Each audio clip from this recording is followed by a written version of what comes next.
क्या हाल है? चलो ध्यान दो, ठीक है। Miscellaneous exercise on chapter 3। इसका कुछ प्रॉब्लम को देखे थे, यानी प्रॉब्लम नंबर 8 का डिस्कशन हो चुका था, है ना। प्रॉब्लम नंबर 1 का भी डिस्कशन हो चुका था, बट एक बार रिपीट करेंगे। प्रॉब्लम नंबर 1 बहुत ज़्यादा इंपॉर्टेंट है, ठीक है, इसको रिपीट करेंगे। If A and B are symmetric matrices, then prove that A B minus B A is skew symmetric matrix. कल जो इसको प्रूव किए थे, समझ में आया था? याद है? इसका जो प्रूविंग देखे थे उसका कॉन्सेप्ट क्लियर है ना? ऐसे रिपीट करेंगे, टेंशन मत लो। बट ये बताओ, याद है?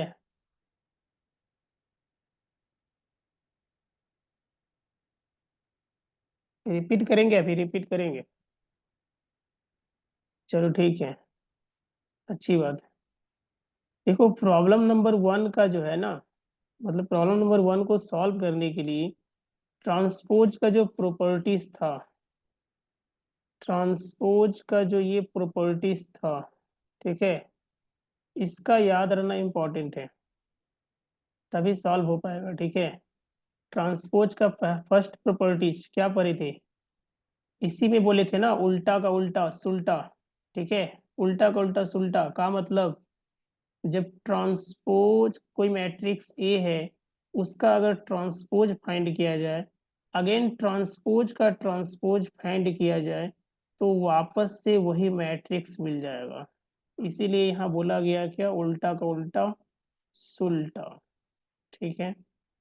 सेकेंड इसका प्रॉपर्टीज क्या था, कि किसी मैट्रिक्स ए को एक कांस्टेंट नंबर मान लो कि इसके साथ अगर मल्टीप्लाई कर दिया जाए, ठीक है, मल्टीप्लाई करने के बाद अगर इसका ट्रांसपोज फाइंड किया जाए, या पहले ही ट्रांसपोज फाइंड कर लो और उस कांस्टेंट नंबर के साथ मल्टीप्लाई करो, तो दोनों का वैल्यू क्या आएगा, सेम आएगा। ये सेकेंड प्रॉपर्टीज है। अभी जो यूज होगा वो third and fourth properties use होगा। अभी जो यूज होगा क्या होगा, थर्ड एंड फोर्थ प्रॉपर्टी। तो थर्ड प्रॉपर्टीज क्या है, कि कोई मैट्रिक्स ए है एंड सेकेंड मैट्रिक्स क्या है, बी है, ठीक है। दोनों मैट्रिक्स को अगर ऐड किया जाए और ऐड करने के बाद अगर ट्रांसपोज फाइंड करेंगे, ठीक है, ऐड करने के बाद अगर ट्रांसपोज फाइंड करेंगे, या इंडिविजुअली ए का ट्रांसपोज फाइंड करो और बी का ट्रांसपोज फाइंड करो, फिर क्या करो, दोनों को ऐड करो, तो दोनों का रिजल्ट क्या आएगा, सेम आएगा। ये थर्ड प्रॉपर्टीज था। फोर्थ बहुत ज्यादा इंपॉर्टेंट है, ठीक है। फोर्थ प्रॉपर्टीज ये क्या है, कि ध्यान से सुनो। जब दो मैट्रिक्स को हम लोग मल्टीप्लाई करते हैं और मल्टीप्लाई करने के बाद अगर उसका ट्रांसपोज फाइंड करेंगे, ठीक है, दो मैट्रिक्स को हम लोग मल्टीप्लाई करेंगे, मल्टीप्लाई करने के बाद अगर इसका ट्रांसपोज फाइंड करेंगे, ये इक्वल होगा किसके, बी का ट्रांसपोज इंटू ए का ट्रांसपोज, ठीक है। बताओ, ये ट्रांसपोज का जो ये प्रॉपर्टीज था, इस ये कॉन्सेप्ट क्लियर है ना? ट्रांसपोज का जो प्रॉपर्टीज था इतना तो याद है ना, और याद रहेगा ना? देन उसके बाद प्रॉब्लम नंबर 1 को आप डिस्कस करते हैं। फर्स्ट ऑफ ऑल ये बताओ कि ये ट्रांसपोज का जो प्रॉपर्टीज है, इसका कॉन्सेप्ट क्लियर है ना?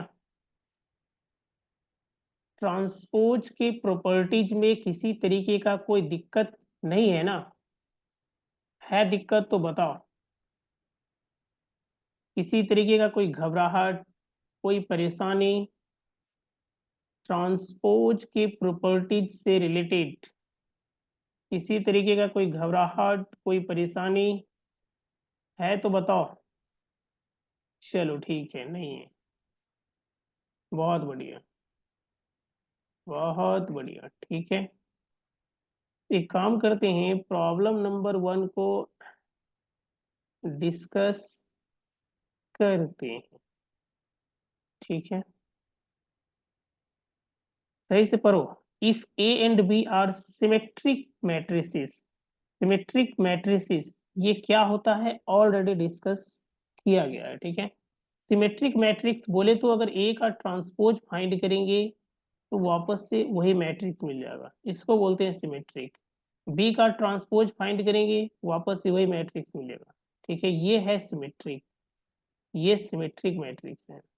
ये गिवन है, ये प्रॉब्लम में गिवन है कि if A and B are symmetric matrices, का मतलब ए का ट्रांसपोज फाइंड करेंगे वापस से ए मैट्रिक्स, वापस से मैट्रिक्स ए मिल जाएगा। बी का ट्रांसपोज फाइंड करेंगे वापस से क्या मिलेगा, बी मिल जाएगा। ठीक है, ये गिवन है। Prove that A B minus B A is skew symmetric, का मतलब, we have to prove that, skew symmetry क्या होता है ऑलरेडी बताया गया है। ठीक है, इस यही अगर ये तो सिमेट्री का केस हुआ ना, अगर स्क्यू सिमेट्रिक होता तो क्या होता, ए का transpose is equal to minus C, B का transpose is equal to minus B. ठीक है, ये होता स्क्यू सिमेट्री का केस, ये स्क्यू सिमेट्री का केस है। तो अब देखो, ये जो प्रूव कर रहा है कि ये स्क्यू सिमेट्रिक है, का मतलब ए बी माइनस बी ए का जब ट्रांसपोज फाइंड करेंगे तो माइनस के साथ क्या आना चाहिए, ए बी माइनस का बी ए, ये प्रूव करना है। अब बताओ इसका एलएचएस वाला पार्ट क्या है, एलएचएस वाला पार्ट है ए बी माइनस का बी ए का ट्रांसपोज। ठीक है, अभी जस्ट देखे थे हम लोग, ए प्लस बी का ट्रांसपोज, ए प्लस बी का ट्रांसपोज क्या लिख सकते हैं, ए का ट्रांसपोज प्लस बी का ट्रांसपोज। उसी कॉन्सेप्ट के बेसिस पे इसको क्या लिख सकते हैं, ए बी का ट्रांसपोज माइनस बी ए का ट्रांसपोज। माइंड में एक चीज ट्राई कर रहा होगा कि सर इसको इसको यहाँ जो माइनस है बट यहाँ तो प्लस है, इस माइनस को ऐसे तो लिख सकते थे ना, ऐसे तो लिख सकते थे ना, तो फिर तो प्लस ही आ जाता ना। ठीक है, उससे कोई प्रॉब्लम नहीं है। चलो ध्यान दो, अब जो प्रॉपर्टीज यूज होगा अभी जस्ट देखे थे कि ए बी का ट्रांसपोज अगर फाइंड करेंगे इसको लिख सकते हैं पी का ट्रांसपोज इंटू ए का ट्रांसपोज, का मतलब इसको क्या लिख सकते हैं, बी का ट्रांसपोज इंटू ए का ट्रांसपोज माइनस ए का ट्रांसपोज इंटू बी का ट्रांसपोज। ठीक है, ए के ट्रांसपोज को ए से रिप्लेस कर सकते हैं, यहाँ देखो ए के ट्रांसपोज को ए से रिप्लेस कर सकते हैं और बी के ट्रांसपोज को बी से रिप्लेस कर सकते हैं। बी का ट्रांसपोज का मतलब बी, ए का ट्रांसपोज का मतलब ए का ट्रांसपोज का मतलब ए, बी का ट्रांसपोज का मतलब बी। अब यहां से अगर माइनस साइन अगर कॉमन ले ले तो क्या दिखेगा, ए बी माइनस का बी ए, क्या यही आरएचएस है, बताओ। कॉन्सेप्ट क्लियर है, प्रॉब्लम नंबर 1 का प्रूविंग हो चुका है, कॉन्सेप्ट क्लियर है।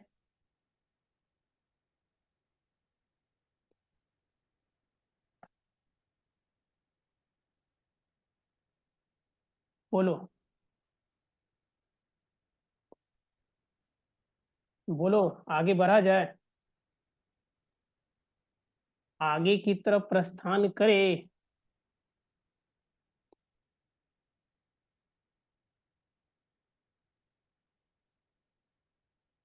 चलिए ठीक है,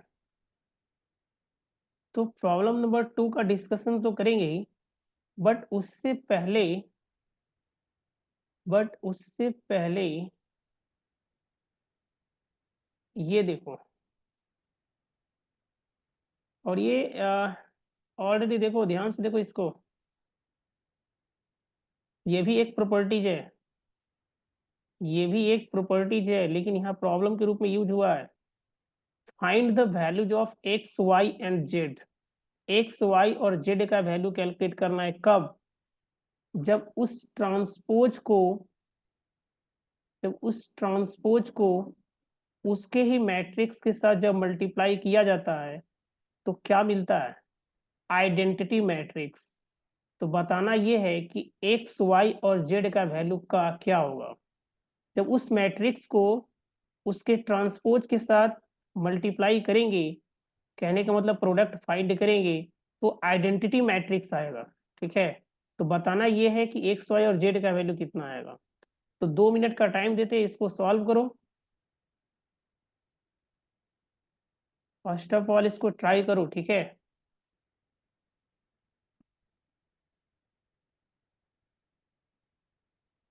प्रोडक्ट तो फाइंड करने आता है ना, एटलीस्ट इसका प्रोडक्ट फाइंड करो।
प्रोडक्ट आया क्या?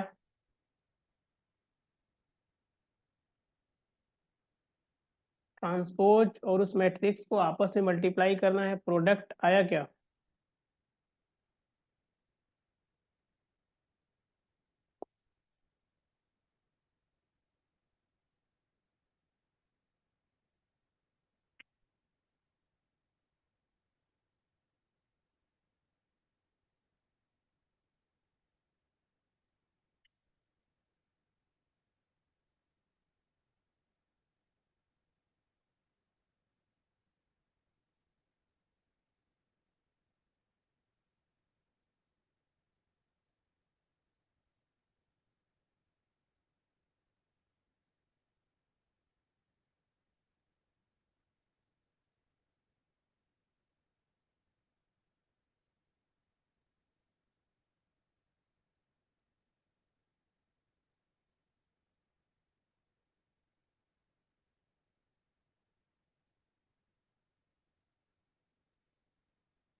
Two X square six X square, 2x square 6x square, 3z square.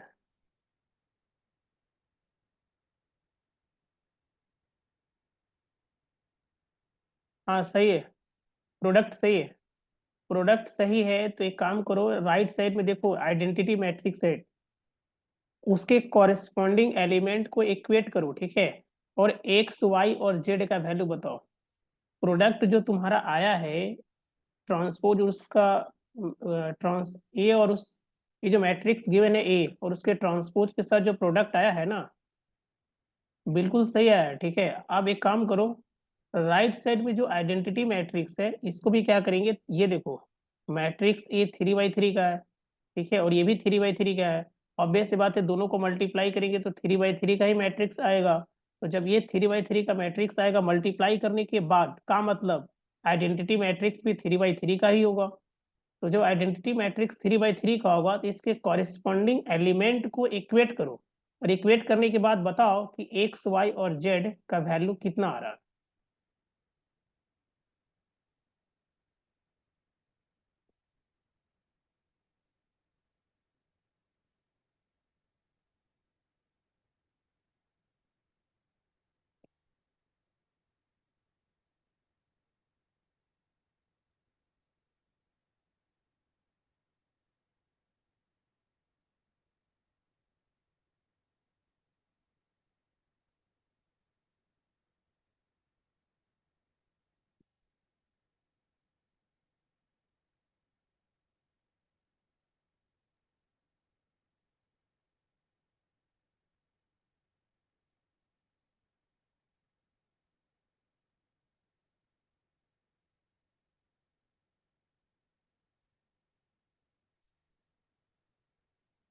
बताओ कितना आ रहा है।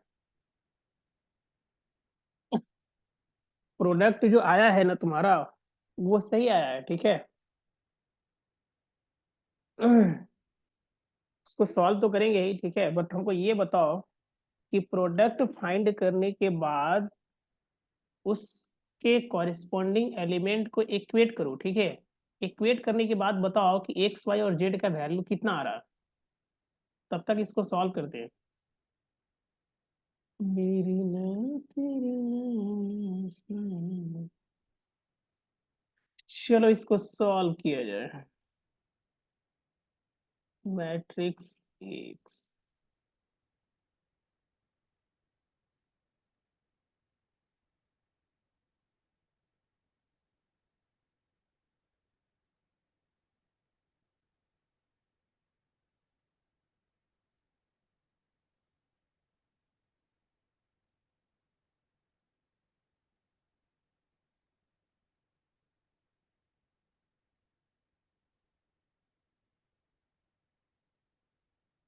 बताओ इसका ट्रांसपोज कितना आएगा।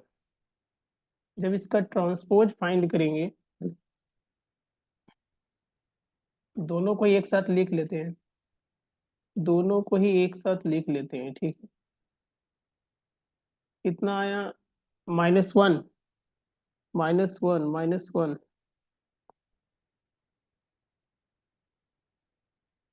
ये जो -1 आया किसका वैल्यू आया? रॉन्ग है। -1 रॉन्ग है। ए का ट्रांसपोज इंटू ए। ध्यान से देखो, ये 0, x, x, 2y, y, -y, z, -z, और ये z। ये मैट्रिक्स ए है।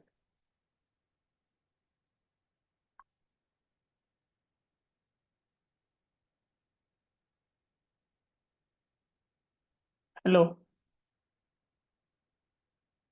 आंसर जो -1 आया है वो रॉन्ग है। अरे -1 जो आया है ना वो रॉन्ग है। प्रोडक्ट सही आया था।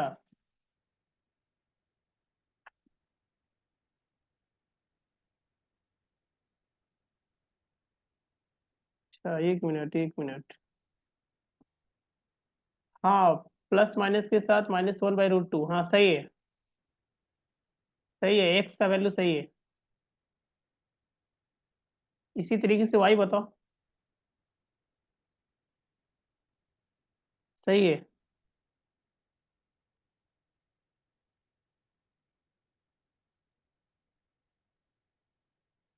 हाँ, ठीक है। सही है।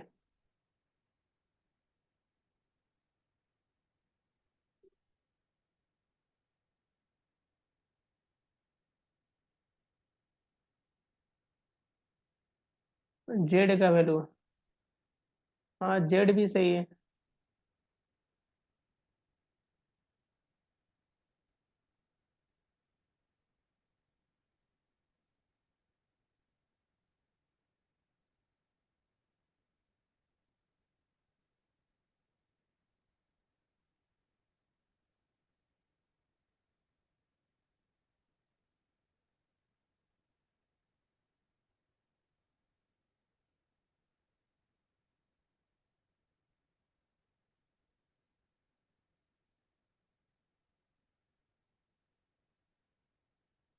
चलो ठीक है, एक बार इसको सॉल्व करते हुए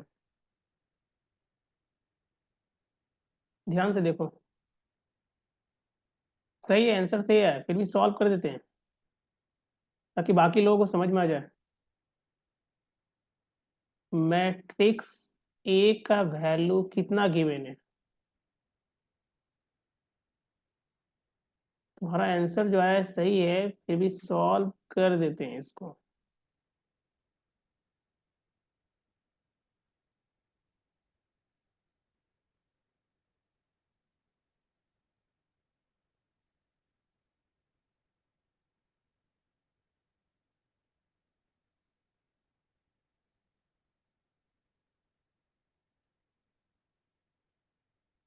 ये 0 x x 2y y minus का y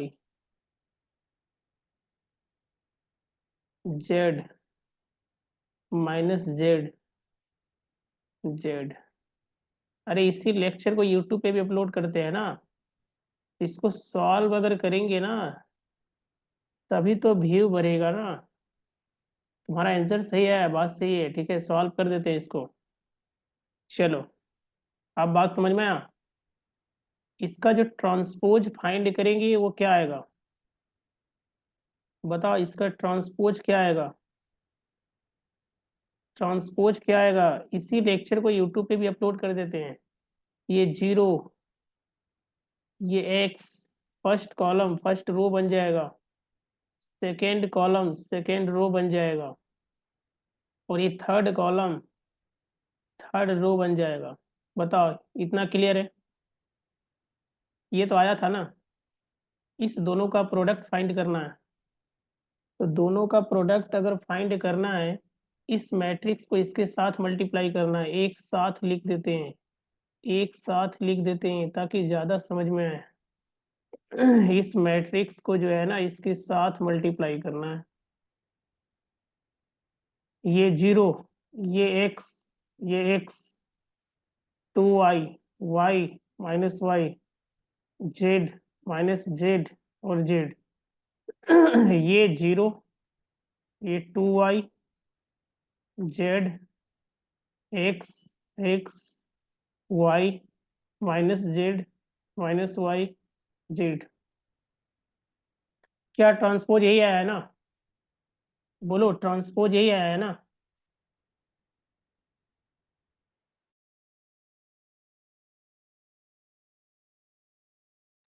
ट्रांसपोज यही है ना।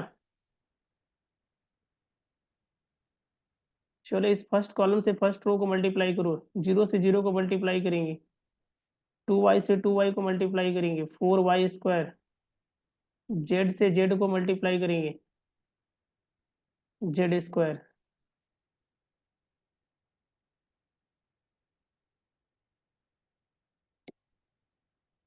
ट्रांसपोज सही है। अच्छा ट्रांसपोज को पहले लिख दिए, एक मिनट, एक बाद में लिखे है। ट्रांसपोज को पहले लिखना था, प्रोडक्ट जो फाइंड करना है उसमें ट्रांसपोज पहले आएगा।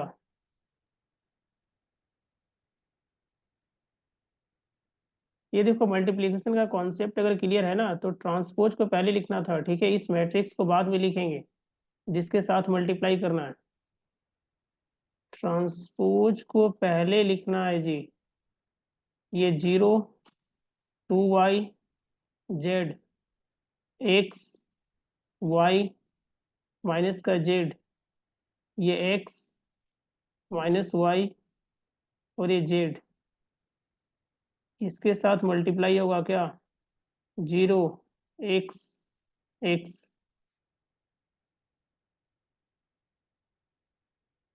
2y y माइनस y, ये z माइनस z z। तब तक एक काम करो ना, तुम नेक्स्ट प्रॉब्लम को ट्राई करो, ठीक है, मतलब तो सॉल्व हो चुका है ना, उसके जस्ट बाद वाली प्रॉब्लम को ट्राई करो।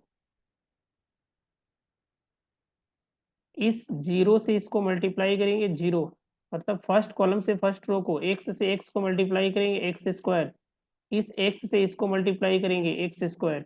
अब इसकी बारी, 2y से इसके साथ मल्टीप्लाई होगा 0, y इसके साथ मल्टीप्लाई होगा एक्स वाई, और ये इसके साथ मल्टीप्लाई होगा माइनस का एक्स वाई, z इसके साथ मल्टीप्लाई होगा 0 माइनस जेड एक्स, और ये z इसके साथ मल्टीप्लाई होगा जेड एक्स।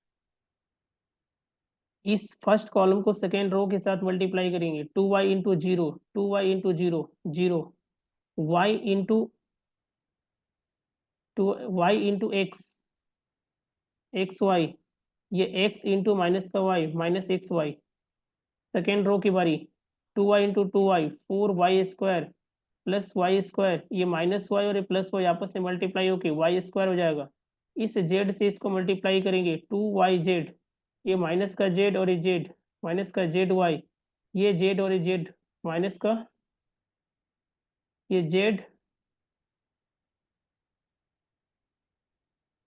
इससे इसको मल्टीप्लाई करना है, ठीक है, माइनस का जेड वाई। अब जो है फर्स्ट कॉलम से थर्ड रो को मल्टीप्लाई करो, 0 × जेड 0, x × जेड माइनस का एक्स जेड, ये माइनस का एक्स जेड और ये यहाँ प्लस एक्स जेड। अब इसकी बारी, तो z × y 2y/z, 2y/z, y से इसको मल्टीप्लाई करेंगे माइनस का y/z और ये माइनस y/z, z से इसको मल्टीप्लाई करेंगे z², minus minus plus z² और ये प्लस z², ठीक है। अब बताओ, यहाँ पे आया 2x², ये 0 0, ठीक है, 0, 6y² 0, ये 0 0 और ये 3z², ठीक है, यही आया था ना। अब इसको जो है आइडेंटिटी मैट्रिक्स के साथ क्या करना है, कंपेयर करना है। तो आइडेंटिटी मैट्रिक्स भी कितना का होगा, 3/3 का होगा। 3/3 का आइडेंटिटी मैट्रिक्स होगा का मतलब 2x² का वैल्यू 1 के इक्वल होगा, 6y² का वैल्यू 1 के इक्वल होगा, 3z² का वैल्यू 1 के इक्वल होगा, 2x² is equal to 1, x² is equal to 1/2, square हटाएंगे स्क्वायर रूट में कन्वर्ट हो जाएगा, आंसर कितना आएगा 1/2 का मतलब 1/√2, रूट के अंदर 1/2 आएगा, ठीक है, अगेन उसको लिख सकते हैं प्लस माइनस के साथ 1/√2। तो ये x का वैल्यू आ गया। सिमिलरली y का value 6y² is equal to कितना 1, तो y² इज इक्वल टू कितना 1/6, स्क्वायर हटाएंगे स्क्वायर रूट में कन्वर्ट होगा, प्लस माइनस के साथ 1/6 दिखेगा, ठीक है, प्लस माइनस के साथ कितना 1/√6, ये y² का वैल्यू आया। इसी तरीके से z² का वैल्यू कैलकुलेट कर लेंगे। क्लियर है? चलो सॉल्व हो गया था ना। बताओ नेक्स्ट प्रॉब्लम ट्राई कर रही थी ना, नेक्स्ट हो गया क्या सॉल्व?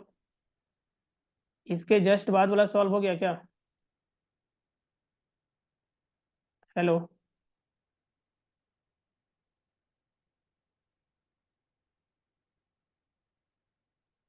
जस्ट बाद वाला सॉल्व हो गया?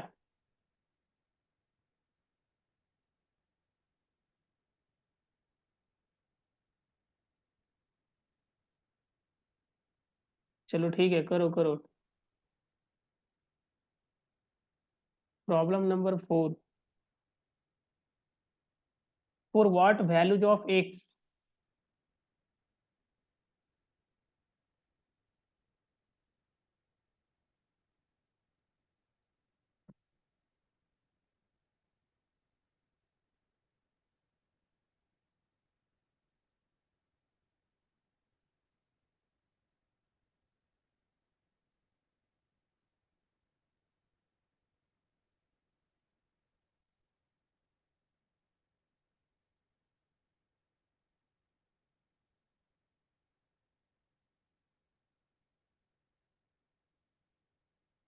एक्स का वैल्यू -1 आएगा आंसर।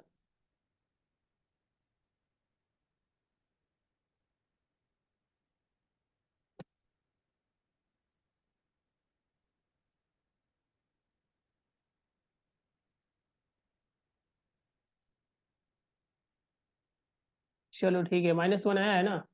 एक काम करो, उसको व्हाट्सएप पे सेंड करो, तो तुम्हारा जो आंसर आया है उसका सॉल्यूशन व्हाट्सएप पर सेंड करो।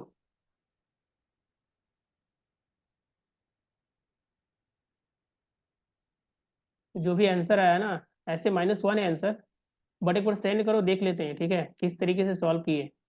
एक्स इज इक्वल टू -1, ये आंसर है।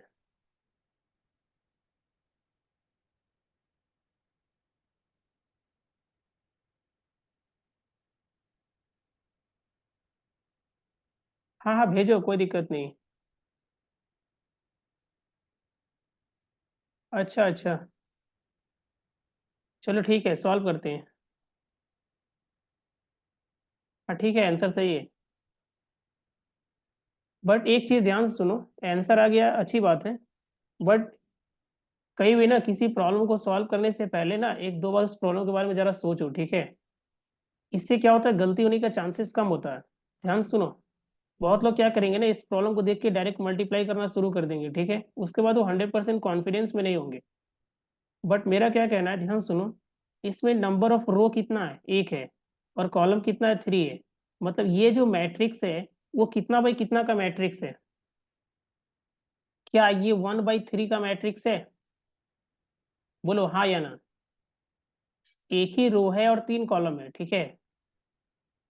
फर्स्ट रो, ये देखो, नंबर ऑफ रो कितना है, 1, नंबर ऑफ कॉलम कितना है, 3, और ये जिस मैट्रिक्स के साथ उसको मल्टीप्लाई किया जा रहा है वो 3/3 का मैट्रिक्स है। तो ये देखो, ये वाला पार्ट कॉन्सेप्ट क्या था कि जब भी दो मैट्रिक्स को मल्टीप्लाई करेंगे तो ये वाला पार्ट मैच करना चाहिए, ये वाला पार्ट मैच करना चाहिए, यही कॉन्सेप्ट था ना।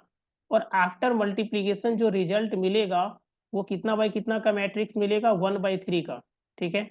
मतलब हम लोग श्योर है कि जब इस दोनों मैट्रिक्स को आपस में मल्टीप्लाई करेंगे तो 1/3 का मैट्रिक्स आएगा। कितना बाई कितना का मैट्रिक्स आएगा, 1/3 का, ठीक है। Concept number 1।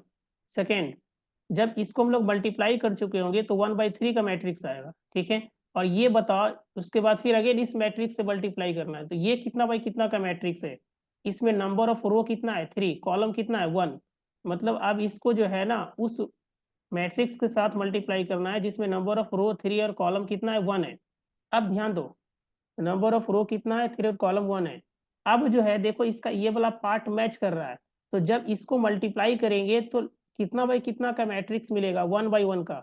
तो हमको ये बताओ, चलो आंसर आ गया, अच्छी बात है, एक्स का वैल्यू तुम्हारा -1 आया है, अच्छी बात है। ये बताओ, क्या लास्ट में जो तुम्हारा आया था फॉर्मेट, जिसको तुम जीरो मैट्रिक्स के साथ कंपेयर किए, ठीक है, जीरो मैट्रिक्स के साथ कंपेयर किए, क्या यहाँ पे सिंगल रो और सिंगल कॉलम आया है? लास्ट में जिस कंपेयर करते समय 1/1 का मैट्रिक्स आया है?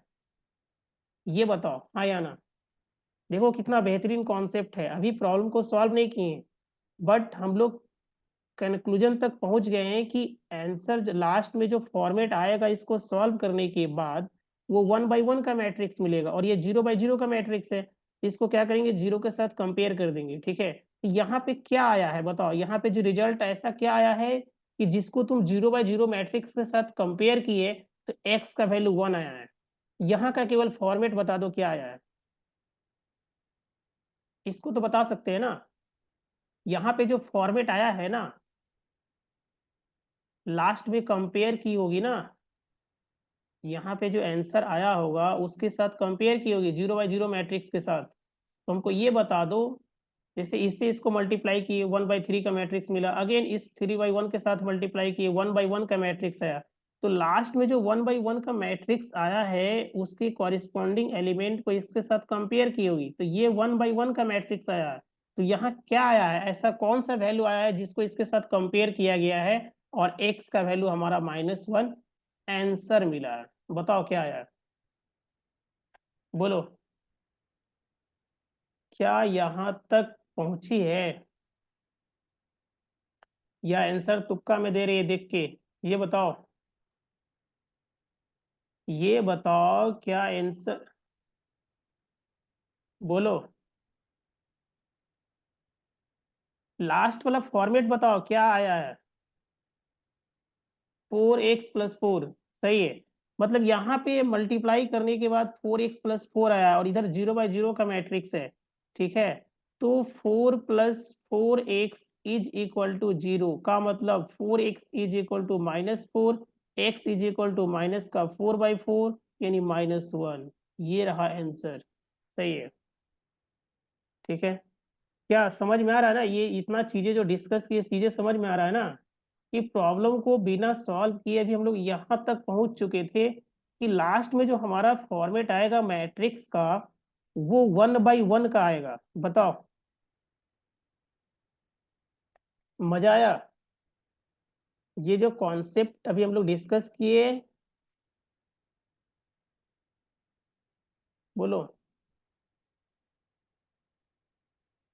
हाँ ठीक है, तो याद रखना है, ठीक है, जब भी प्रॉब्लम को सॉल्व करेंगे, देखो अब इससे क्या है ना, अभी हम प्रॉब्लम को तब सॉल्व करेंगे ना तो 100% कॉन्फिडेंस में रहेंगे, ठीक है, कि हमारा जो है जब इसको इससे मल्टीप्लाई करेंगे तो 1/3 का आना चाहिए, जब इसको इससे मल्टीप्लाई करेंगे तो अगेन ये 1/3 का और ये 3/1 का, तो 1/1 का मैट्रिक्स आना चाहिए। ठीक है, मतलब लास्ट में हम लोग कहाँ पहुंचेंगे, 1/1 के।